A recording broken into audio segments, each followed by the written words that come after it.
Hi, I'm Tim Roble, and welcome to another edition of Adventure Athlete. We're on day 4 of the 2015 GMC Canyon Expedition build. Boy, that's a mouthful to say. Anyway, updates. Here's what we got going on right now. I got the bed removed. I picked up one of my 35-inch spares. They're still working on drilling another wheel and getting another tire in. I should have that probably tomorrow. But yeah, here's what it looks like with the bed removed. Got the bed removed, got all my parts sold, and that put a little bit more money into the build budget. I ordered some metal today. Should show up from IMS, Inland Metal Supply, tomorrow. I also stopped by, picked up some receiver tube. My plan is to do 3 receivers on it. One here on the left frame rail, one on the right frame rail, and one in the center. And why I'm doing that is if I have to run a motorcycle rack that goes in, you get a lot of free play, a lot of wiggle. It's even got a little thing to tighten down on it to kind of take some of that out, but I get too much flex. So buddy I was talking to, Rusty, he said, hey, what do you think about putting a receiver hitch on that? I said, boy, we're on the same page on that. So that's what's going to happen. Starting to work on all the packaging. Like I said before, I have about 20 feet worth of crap that I need to put in an 8-foot box, and I'm trying not even to do the full 8-foot box. If I can do 7.5, that's what I'd like to do. I'm starting to feel real confident on hitting my 650-pound target weight. We're going to know a little bit more as we go through the process.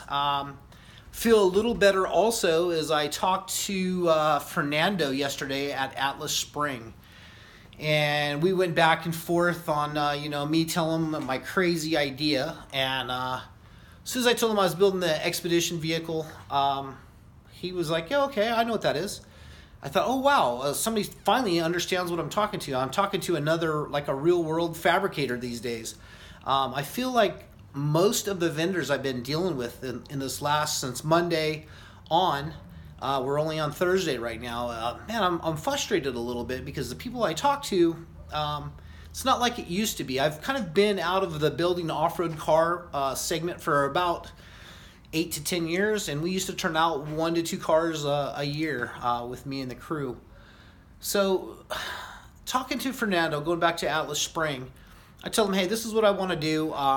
It's got to be a 4-inch lift spring, progressive rate, the multiple stacks, kind of like what Deaver did back in the day, and they still are doing today. I just didn't get the confidence level that I wanted from Deaver that I did from Fernando. So he's going to be my guy. I told him, hey, let's do this.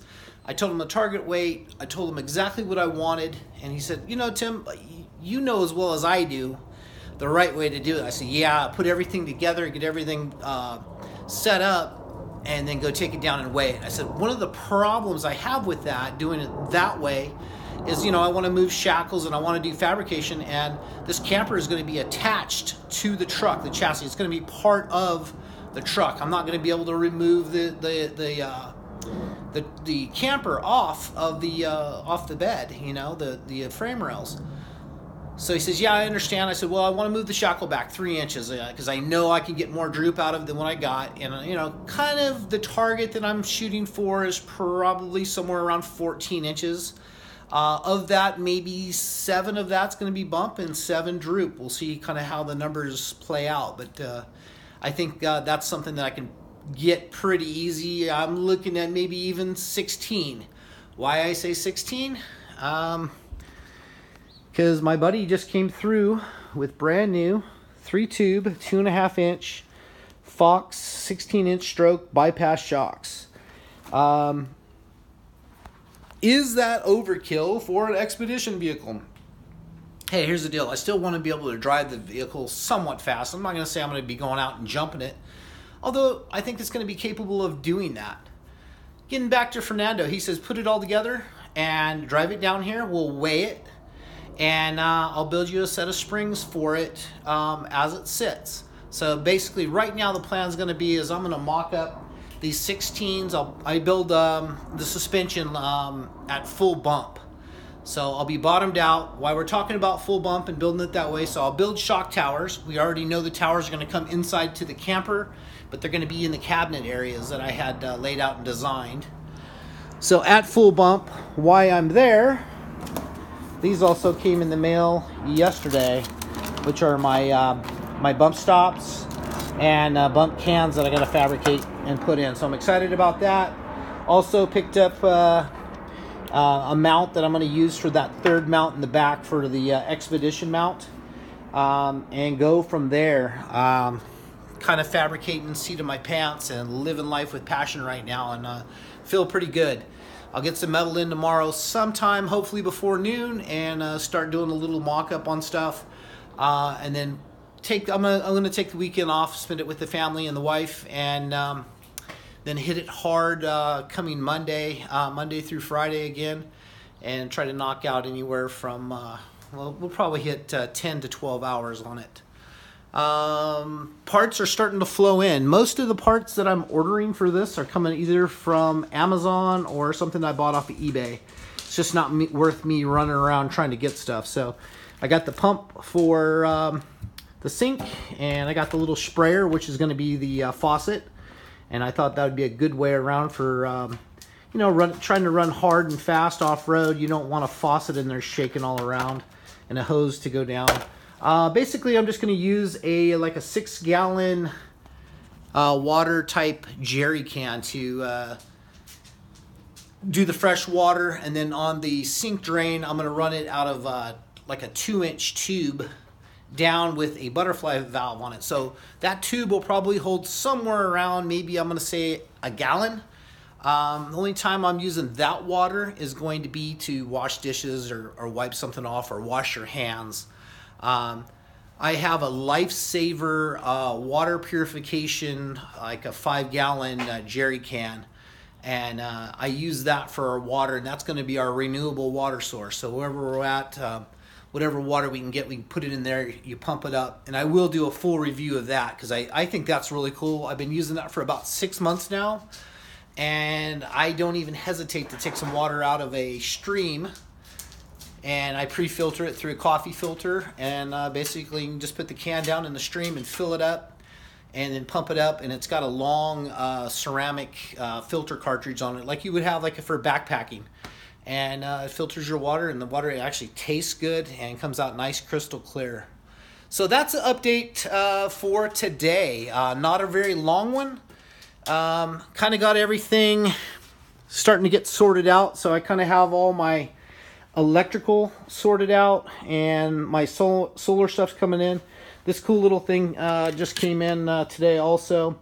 It's just a nice, clean way to route my 300 watts of solar off the roof down to the battery. Was expecting my 200 amp hour battery to come in yesterday, and I don't know what happened. It's 121 pounds or 126 pounds, so I don't know, maybe the UPS guy dropped it or just didn't feel like getting it all out. But got my supervisor here, the black cat, and then my sidekick Rosie stays pretty pretty next to me during this whole thing, and I got a couple other dogs that are running around having a good time. But feeling better.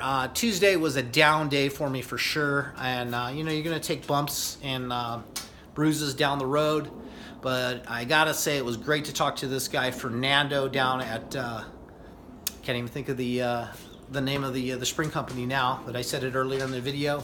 But he was excellent to deal with, and I look forward to dealing with him because he's like-minded. I'm kind of finding that we're running out of one-off prototyping type fabricators. I don't see a whole lot of that. It seems like a lot of people right now are going into building production parts. They'll take a 1500 and they'll build a 6-inch lift kit for it, and that's it. We don't do anything custom, and that's probably where, well, I know that's where the money is. But unfortunately, you don't get the progression that you do with one-off. When you do one-off, you get exactly what you want, and that's why I'm building my rig the way I'm doing and didn't go out and buy something. Hey, that's enough. One, I'm finding that I get exactly what I want, and two, it's more cost efficient for me to do it because my labor right now is free, and it gives me time to do prototyping and get exactly what I want out of this packaging. And I'm not gonna lie, I am trying to put a lot, not so much weight wise, but just a lot of square feet in this little platform, and that's gonna be it's gonna be a tough thing for me to pull off. I'm confident I can make something happen pretty cool, and we'll see what everything ends up being. That's going to be it for today's episode. Once again, I appreciate each and every one of you. My name is Tim Roble, and I thank you so much for watching, and I'll catch you here next time.